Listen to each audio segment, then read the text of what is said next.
So guys, इस video में बात करेंगे अडानी पावर लिमिटेड के बारे में। वीडियो की शुरुआत करने से पहले मैं आपको बता दूं कि आज की वीडियोस बहुत मेहनत लग रही है मुझे, ज्यादा से मतलब जो यूजुअली टाइम लगता है मुझे एक वीडियो बनाने में, आज उससे ज्यादा थोड़ा टाइम लग रहा है।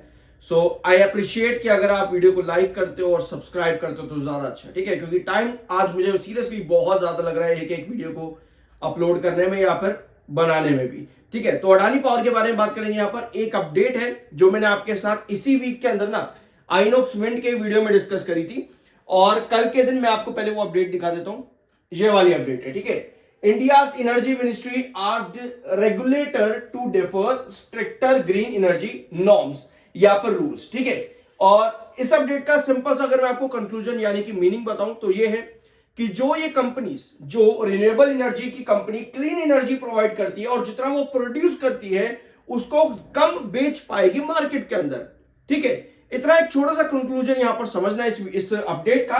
और ये अपडेट मैं आपके साथ इसी वीक आइनॉक्स विंड के वीडियो में प्रॉपर डिस्कस कर चुका हूं, परसों के दिन डिस्कस किया था। और इसका अडानी ग्रीन एनर्जी पर इसका इफेक्ट पड़ेगा, ठीक है। अडानी पावर पर नहीं पड़ेगा। अडानी ग्रीन एनर्जी का वीडियो हमने कल के दिन डिस्कस किया था, क्योंकि वो सोलर पावर में भी कंपनी काम करती है, और अडानी पावर पर इसका इफेक्ट नहीं पड़ेगा इस अपडेट का, ठीक है।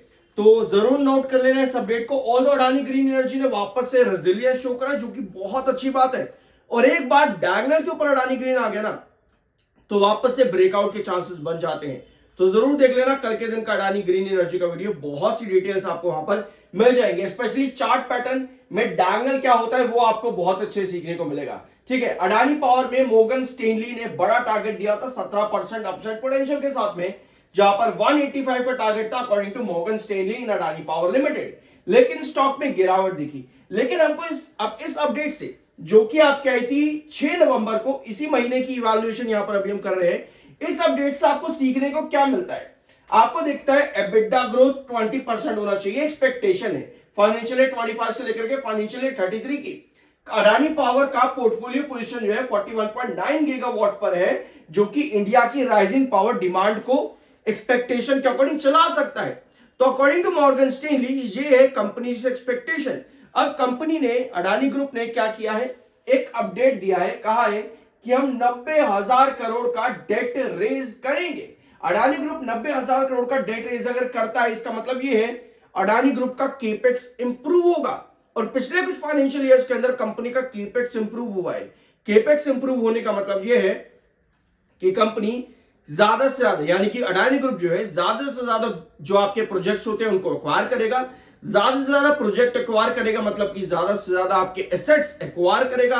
ज्यादा एसेट्स एक्वायर करेगा मतलब कि लैंड एक्विजिशन होगा। जितना लैंड एक्विजिशन होता है उतना ही केपेक्स भी इंप्रूव होता है, और जितना केपेक्स इंप्रूव होगा, इन सभी चीजों को कैलकुलेट करके उतना ही आपका एबिटा, कैगर, इन सब चीजों की इंप्रूवमेंट बढ़ती चली जाती है फाइनेंशियल ईयर 25 से फाइनेंशियल ईयर 33 तक। तो लॉन्ग टर्म पर्सपेक्टिव अगर हम अडानी ग्रुप या फिर अडानी पावर का बेसिकली अगर हम यहां पर बात करें, तो ये एक अकेला आपका जो है केपेक्स, एक अकेला केपेक्स जो है अडानी ग्रुप में अडानी पावर को भी एक बड़ा पुश दे सकता है। तो ये पॉजिटिव अपडेट है अडानी पावर के लिए बेसिकली अगर हम समझे, क्योंकि मुझे पर्सनल लगता है, ये मेरा ओपिनियन है कि अडानी पावर अडानी ग्रुप में सबसे छोटा शेयर आज की डेट में है मेरे हिसाब से। अगर हम अडानी एंटरप्राइजेस, अडानी ग्रुप की स्पेसिफिकली बात करें, जो एक्वायर्ड कंपनीज है उनकी मैं बात नहीं कर रहा, मैं अडानी पावर की स्पेसिफिकली बात कर रहा हूं। मेरे ख्याल से ये बहुत ही कम वैल्यूएशन पर है।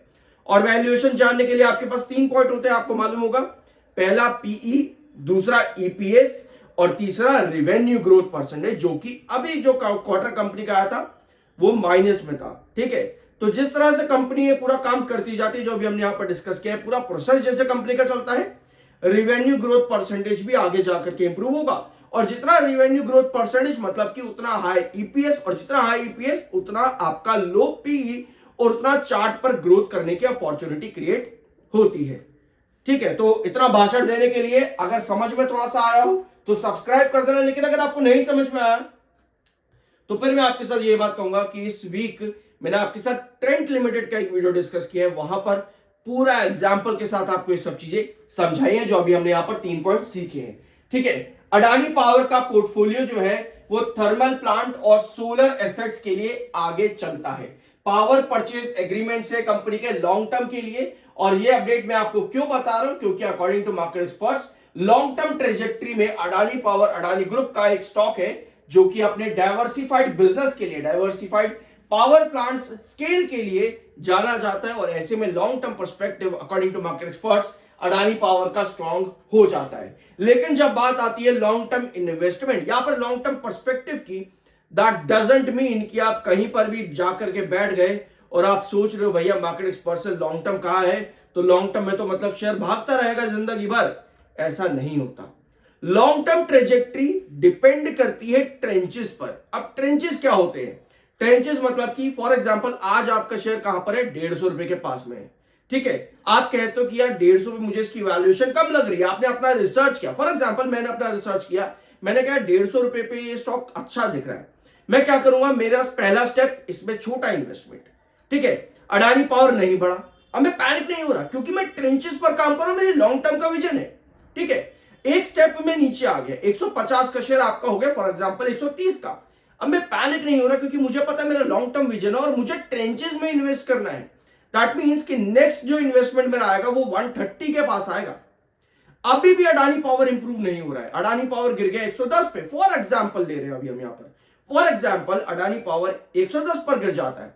मैं लॉन्ग टर्म इन्वेस्टर हूं, मैंने ट्रेंचेस में इन्वेस्ट करना है, मतलब मैंने पैसा बचा करके रखा है, तो मैं अगला इन्वेस्टमेंट 110 पर लेकर के आऊंगा।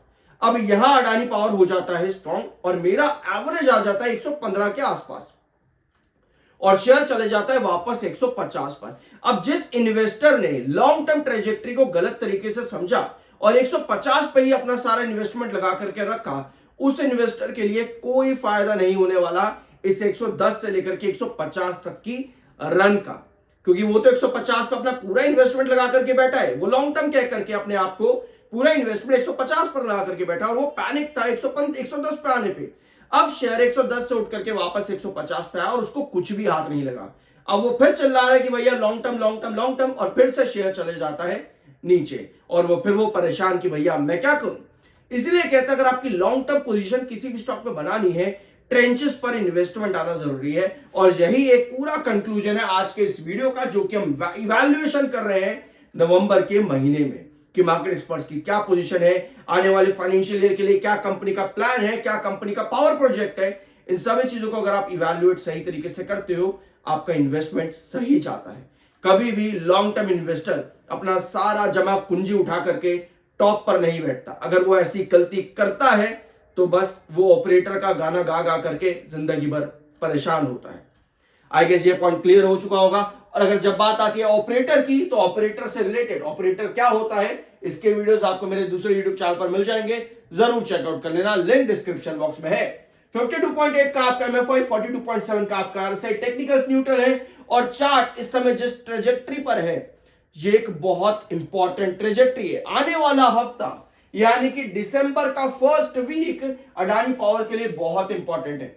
ऑल्दो यहां पर स्टॉक क्या क्रिएट कर रहा है, एक इनवर्स कप पैटर्न।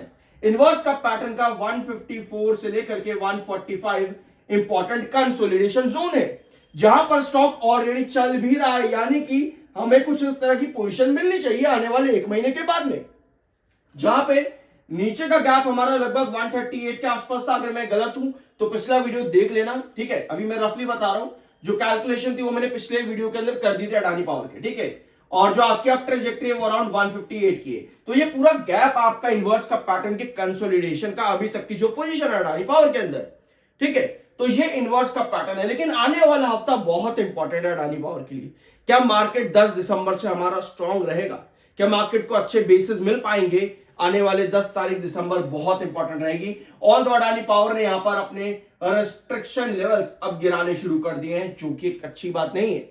लेकिन अगर हम long term trajectory Adani power की देखेंगे तो हमें पता चलता है कि स्टॉक ने कप एंड हैंडल क्रिएट करा, उसके बाद एक इनवर्स ट्रेजेक्टरी में स्टॉक अभी भी बना हुआ है, जहां पर क्रूशियल बेस, कुछ भी मार्केट में नेगेटिव बनता है तो अडानी पावर का क्रूशियल बेस भी हमें मालूम होना चाहिए 124 का। अब आने वाला हफ्ता इंपॉर्टेंट इसलिए है क्योंकि स्टॉक ने यहां पर अपने रिस्ट्रिक्शन गिरने शुरू कर दिए, यानी कि नए रिस्ट्रिक्शन पॉइंट्स बन रहे हैं। ऑल्दो कंसोलिडेशन जोन आपका यही रहेगा 154 से 145, बट स्टिल फिर वही बात आती है कि अभी हम यहां पर लॉन्ग टर्म पोजीशन देख रहे हैं, क्योंकि ये पूरा चार्ट जो है ये एक लॉन्ग टर्म ट्रेजेक्टरी का चार्ट है, जहां पर एट दी एंड 2-3 महीनों के अंदर अंदर आपका ये चार्ट अगर इसी तरह से कंप्लीट चलता है तो आपकी पोजीशन फर्दर बनती है टुवर्ड्स 180। जब भी आपका लॉन्ग टर्म चार्ट इस तरह से पोजीशन शो कर रहा हो, हमेशा टाइमली इवैल्यूएशन बहुत जरूरी रहता है।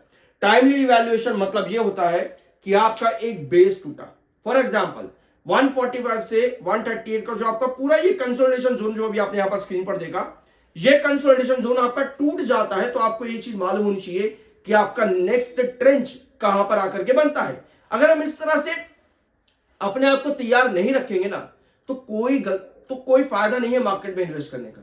अगर हम अपने आप को हर खराब सिचुएशन में ऑलरेडी रेडी रख करके चलेंगे ना, तो सबसे बेस्ट इन्वेस्टमेंट आपका तभी बन करके आता है।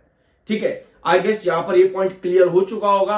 हर खराब और अच्छी सिचुएशन के लिए इन्वेस्टर को रेडी रहना चाहिए। ओवर ऑप्टिमिज्म भी इन्वेस्टर को कई बार खा जाता है। बाय सेल की कोई रिकमेंडेशन नहीं है, वो आपका अपना ओपिनियन और मर्जी होनी चाहिए। मिलता है अगले वीडियो में।